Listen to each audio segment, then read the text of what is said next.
Okay, so this is a personal update and a shout out for a course we have coming up. Woo! Where to begin? So people think I share everything on social media. I share a lot, and if you're on my Facebook, you'll probably see the most. And then Instagram is slightly censored by my people, it's a bit more polite and less triggering. But I don't share everything. So I'm a big believer in you share the scars, not the bleeding wounds, right? So we don't overshare, we don't share things too soon. There's a place for privacy, for talking to a therapist, talking to friends and family. And last year I had a bunch of stuff that was in that category that I now, like coming out the other side of, feel it's okay to share. And some of it's still a bit vulnerable, but I think it's important to share it.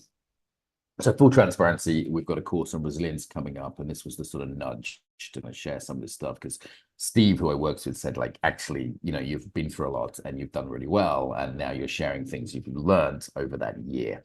Had a bit of a hell year last year. So some things I went through. So divorce. I'm living with my wife. It's very amicable. If she's listening to this, still love you. You're still cool. But we are splitting, and that's, we've signed the papers and things now. And there's a whole grieving process, even if it's for the best and it's amicable and both people are cool, like in this case, which I'm told is not typical. I've talked to many people who have been through far worse divorces. We're not arguing about money or kids or anything else. But there's a huge grieving process, like I think the thing with middle age is like, oh, I didn't expect this. I didn't plan for this. Things didn't work out how I expected.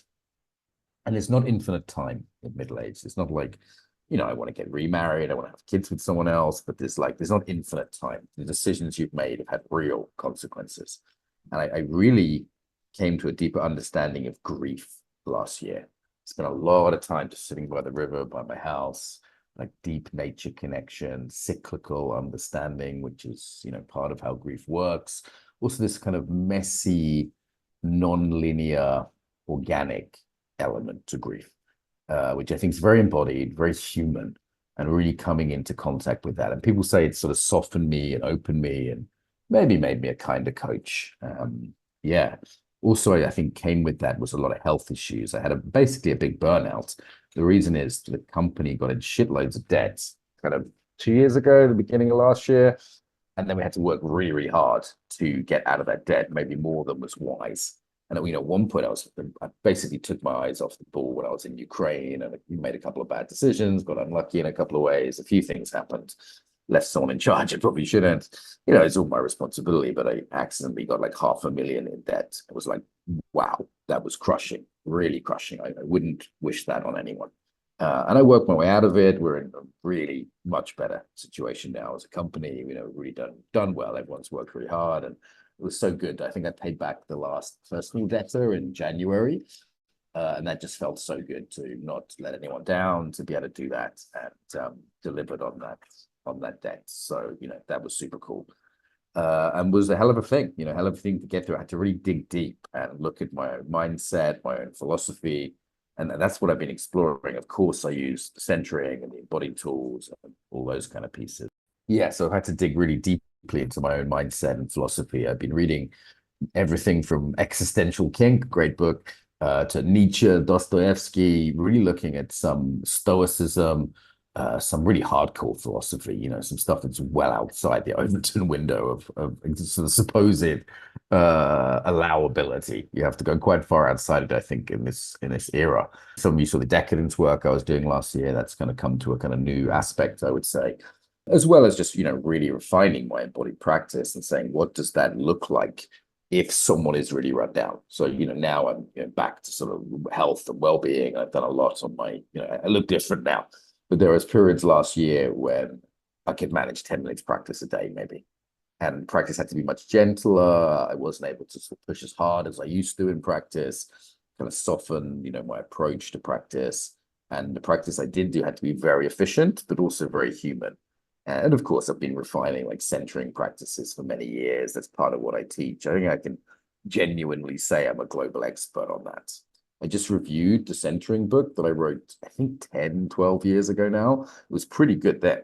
And now I was like, okay, I can really update this book now. I didn't have time to do so much to the ebook, but I did a few editions. And I was like, okay, I should really rewrite this with another 10 or 12 years experience under my belt now.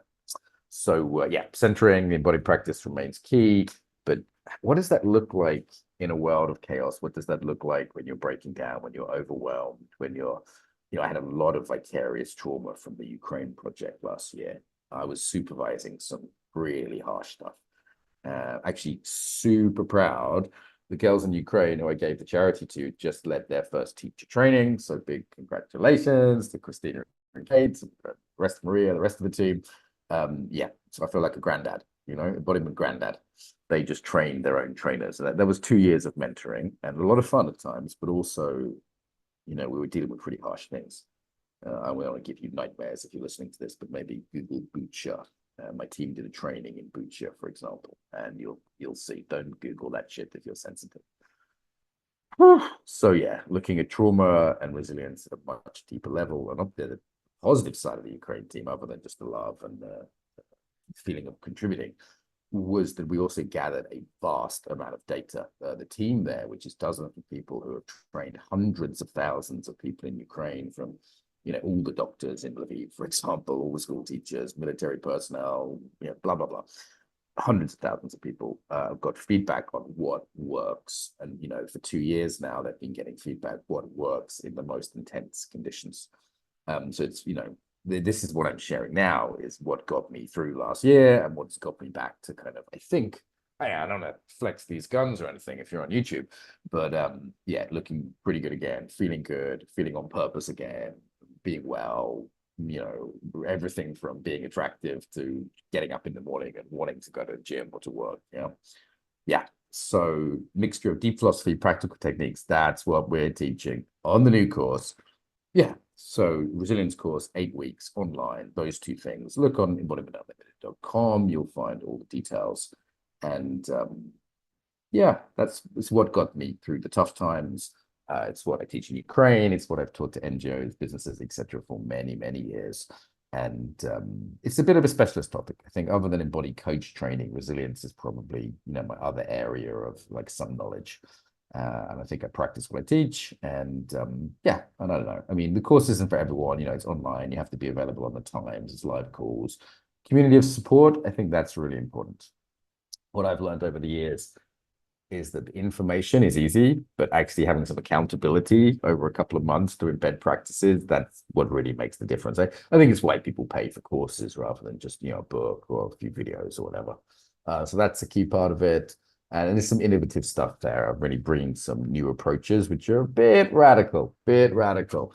We've got like 12 different embodied philosophies that some of them you'll know, some of them like, I don't know, Stoicism or Buddhism you'll have heard of. And some of them you'll be like, what the hell is this? It's really intense and radical. I think different people need different things.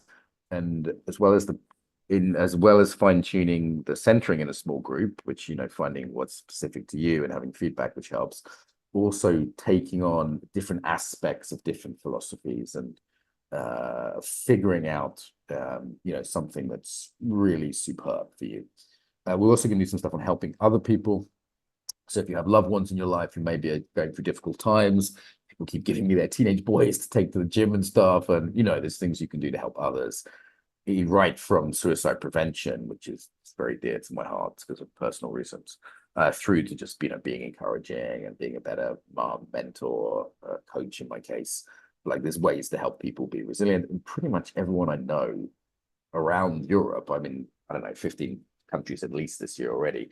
Everywhere I go, and I heard the States is worse, everywhere I go, people are struggling. So I think this has become, rather than kind of a nice to have, I think it's become a central life skill. And if you have loved ones, it will really help support them too. So yeah, have a look, embodimentunlimited.com. All the details are there. Personal update, yeah, be a bit sensitive. There's some of the stuff still raw. So if you're messaging me, if you don't know me, just be a bit sensitive with some of the stuff. But it's, at the point now where I think I can confidently help other people with this stuff too. So yeah, hope that is of help.